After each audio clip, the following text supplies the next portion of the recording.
Welcome to the Leo.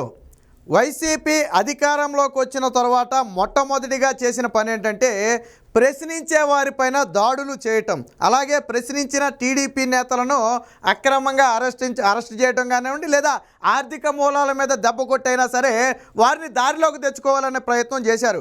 గత 5 ఏళ్లుగా YCP ప్రభుత్వంలో జరుగుతుంది ఏదైనా ఉంది అంటే కేవలం బెదిరింపులు, కక్ష సాధింపులు, హత్యలు తప్ప మరొకటి కాదు. ఇప్పటికే అనేక మంది టీడీపీ కార్యకర్తలను, నాయకులను వైసీపీ నేతలు పొట్టను పెట్టుకున్నారు. అయితే ఇప్పుడు ఎన్నికల దగ్గర పడిన నేపథ్యంలో తాజాగా మరొక తెలుగుదేశం పార్టీ ఆ కార్యకర్తను కూడా దారుణంగా హత్య చేసి చంపడం జరిగింది. ఒక వ్యక్తిని కత్తులతో పొడిచి చంపితే మరొక వ్యక్తి నిద్రిస్తుండగా గొడ్డలితో నరికి మరీ చంపడం అనేది ఇప్పుడు తీవ్ర చర్చనీయాంశంగా మారింది. ఒక రకంగా ఏంటంటే రాష్ట్రంలో ప్రజాస్వామ్య పాలన కాదు, రాక్షస పాలన సాగుతుంది అనడానికి ఇది ఒక ఉదాహరణ. కోడ్ ఆఫ్ కాంటాక్ట్ అమల్లోకి వచ్చిన తర్వాత కూడా, ఎలక్షన్ కమిషన్ ఇన్వాల్వ్మెంట్ జరిగిన తర్వాత కూడా ఈరోజు తెలుగుదేశం పార్టీ కార్యకర్తలను ఇంత దారుణంగా హత్య చేసి చంపుతున్నారు అంటే ఖచ్చితంగా ఇది వైసీపీ బరిదెగింపే. ఇక తాజాగా అసలు విషయానికి వస్తే ప్రకాశం జిల్లాలోని గిద్దలూరు మండలానికి చెందిన మునయ్య అనే ఒక కార్యకర్త 2022లో తెలుగుదేశం పార్టీలో చేరటం జరిగింది. వాస్తవానికి కార్యకర్త తెలుగుదేశం పార్టీలో చేరినప్పటి నుంచి కూడా బెదిరింపులు అనేవి వచ్చాయి. ఆల్రెడీ నిన్ను చంపాలని నేను కాంట్రాక్ట్ ఇచ్చాను, ఏ క్షణమైనా నిన్ను చంపేస్తారు, ఒళ్ళు దగ్గర పెట్టుకుని ఉండని చెప్పి అనేక సందర్భాల్లో మునయ్యకు హెచ్చరిక ఫోన్లు వస్తూ ఉండేవి. దానికి సంబంధించి గతంలోనే పోలీస్ స్టేషన్లో కూడా ఫిర్యాదు చేశాడు. పోలీసులు నిజంగా దాని మీద కానీ యాక్షన్ తీసుకుని ఆ బెదిరించిన వాడిని అదుపులోకి తీసుకుని శిక్షించుంటే ఈరోజు మునయ్య అనే లాంటి వాళ్ళు బ్రతికుండేవారు. ఆ రోజు పోలీసులు పట్టించుకోకపోవడంతో ఈరోజు మునయ్య దారుణ హత్యకు గురయ్యాడు.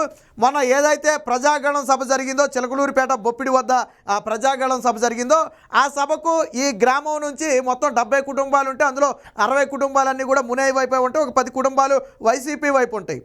ఈ ప్రజాగళం సభకు మునయ్య కార్యకర్తలందరినీ, ఆ ప్రజలందరినీ కూడా దగ్గరుండి సభకు తరలించడం జరిగింది.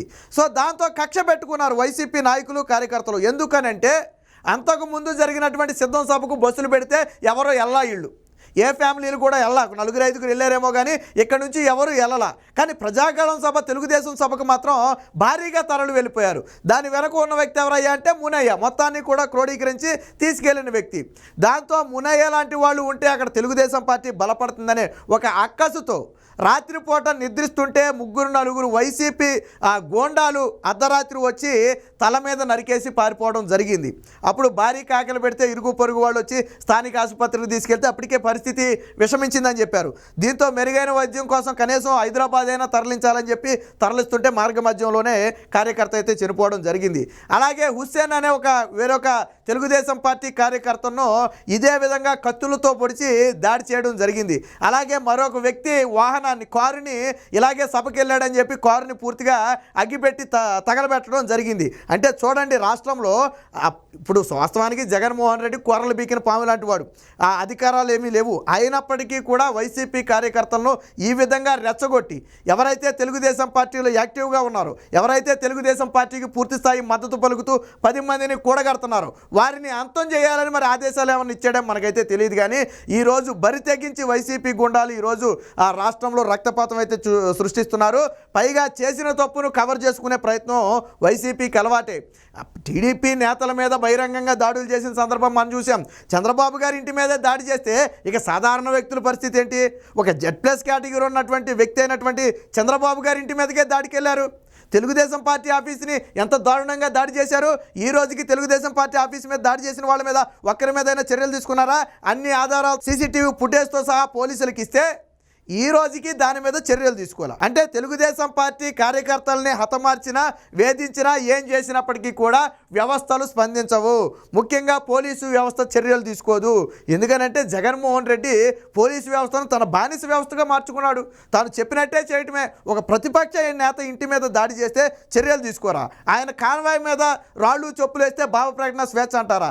ఒక ప్రధాన ప్రతిపక్ష పార్టీ ఆఫీసు మీద దాడి చేసి అక్కడ వ్యక్తుల్ని గాయపరిస్తే చూసి చూడనట్లు వచ్చి వెళ్ళిపోతారా? ఇదేనా ప్రజాస్వామ్యం? సో దీనికి సంబంధించిన వార్త అయితే వచ్చింది, ఒకసారి చూద్దాం. సో ఇక్కడ చూడొచ్చు, తెదేపా కార్యకర్తపై గొడ్డలు అనేది పార్టీ సింబల్గా పెట్టుకోవాల్సింది వీళ్ళు.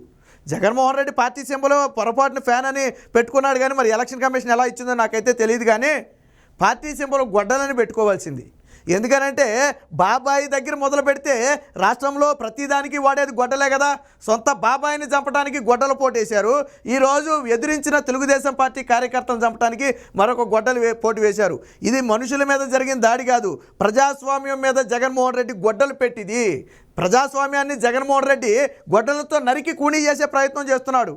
గొడ్డల్ని ఒక ఆయుధంగా మార్చుకున్నాడు. చూడండి, ఇక్కడ నిద్రిస్తుండగా తలపై నరికి హత్య, ప్రజాగళం సభకు గ్రామస్తుల్ని తీసుకెళ్లారని కక్ష. ప్రకాశం జిల్లాలో ఘోరం. వాస్తవానికి ప్రకాశం జిల్లా అనేది కొంచెం ప్రశాంతంగానే ఉంటుందని చెప్పుకోవచ్చు. కానీ అలాంటి ప్రకాశం జిల్లాలో కూడా కక్ష సాధింపు చర్యలకు ఆ వైసీపీ పార్టీ దిగింది అంటే ఏ స్థాయిలో బరిదెగించారో.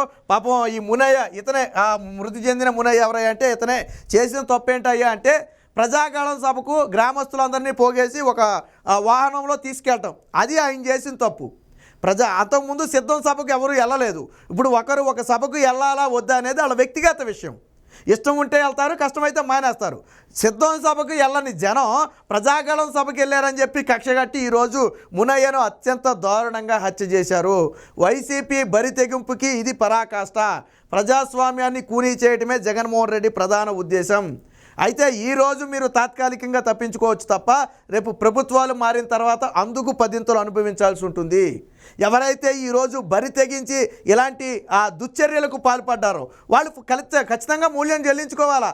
ఎందుకు చేశామా ఎలాంటి పొరపాటు అని చెప్పి రేపు మీరు బాధపడే పరిస్థితి వస్తుంది. ఇప్పుడు మునయ్య కుటుంబ పరిస్థితి ఏమైపోవాలా, భార్యా బిడ్డల పరిస్థితి ఏమైపోవాలా?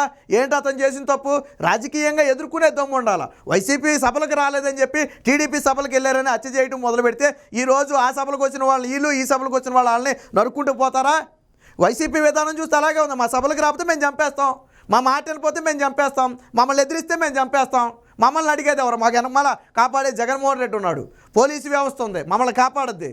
మనం ఇటీవల కాలంలో చూసాం, దాడులు చేసేదేమో వాళ్ళు, కేసులు పెట్టేదేమో ప్రతిపక్ష నేతల మీద. చంద్రబాబు నాయుడు గారి మీదే మర్డర్ అటెంప్ట్ కేసు పెట్టారు పోలీసులు. ఆయన ఎవరిని పడవడానికి వెళ్ళిపోయాడో నాకైతే అర్థం కాల. అంగళఘటన సందర్భంగా ఏం చేశారు? చంద్రబాబు గారి మీద మర్డర్ అటెంప్ట్ కేసు పెట్టారు. ఆయన ఏమన్నా గన్న పట్టుకునో లేకపోతే కత్తి పట్టుకునో రాయి పట్టుకునో వెళ్ళాడు ఎవరన్నా చంపడానికి? మరి ఎలా పెట్టారు మర్డర్ అటెంప్ట్ కేసు? అలాంటి వాళ్ళకే దిక్కు లేకపోతే ఇక సాధారణ ప్రజల పరిస్థితి ఏంటి చెప్పండి? దెబ్బలు వీళ్ళే తినాలి, కేసులు వీళ్ళే భరించాలా. గత 5 ఏళ్లుగా టీడీపీ జనసేన అనుభవిస్తున్న నరకయాతన ఇది. ప్రజల్లో కూడా అందుకే మార్పు వచ్చింది. మీ అరాచకాలను చూసే ఒక్క అవకాశం అని ఇచ్చినందుకు మీరు చేసినటువంటి అరాచకం, మీరు సృష్టించినటువంటి ఈ మారణకాండను చూసే ఈరోజు మిమ్మల్ని రాష్ట్రం నుంచి తరిమేయడానికి ప్రజలు సిద్ధంగా ఉన్నారు. ఏది ఏమైనా మునయ్య హత్య అనేది అత్యంత దారుణమైన విషయం. ఖచ్చితంగా దీనికి జగన్మోహన్ రెడ్డి బాధ్యత వహించాలా. మీ పార్టీ కార్యకర్తలు ఈరోజు మునయ్యను దారుణంగా నరికి చంపారు. గతంలో జై జగన్ అనమంటే జై చంద్రబాబు అన్నందుకు చంద్రయ్య అనే ఒక బీసీ నేతను నడి రోడ్డు మీద గొంతు కోసిన చరిత్ర వైసీపీ పార్టీ చరిత్ర. వాళ్ళందరూ ఈరోజు దర్జాగా తిరుగుతున్నారు. గతంలో బోండా ఉమామహేశ్వరరావు మీద, వీళ్ళ మీద, బుద్ధా వెంకన్నల మీద నడి రోడ్డు మీద దాడి చేస్తే వాళ్ళకేమో మున్సిపల్ చైర్మన్ పదవి ఇచ్చాడు.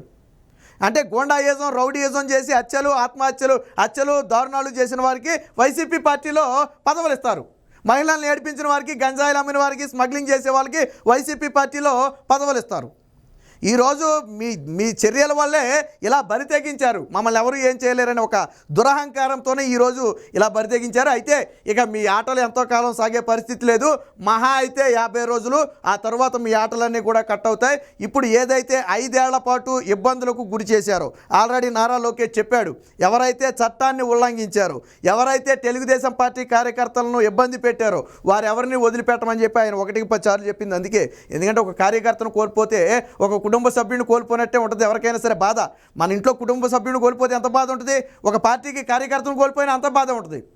అలాంటిది అనవసరంగా కేవలం ఈ చిన్న కారణాల చేత ప్రాణాలు తీస్తే ఆ కుటుంబాలు కూడా రోడ్డున పడే పరిస్థితి.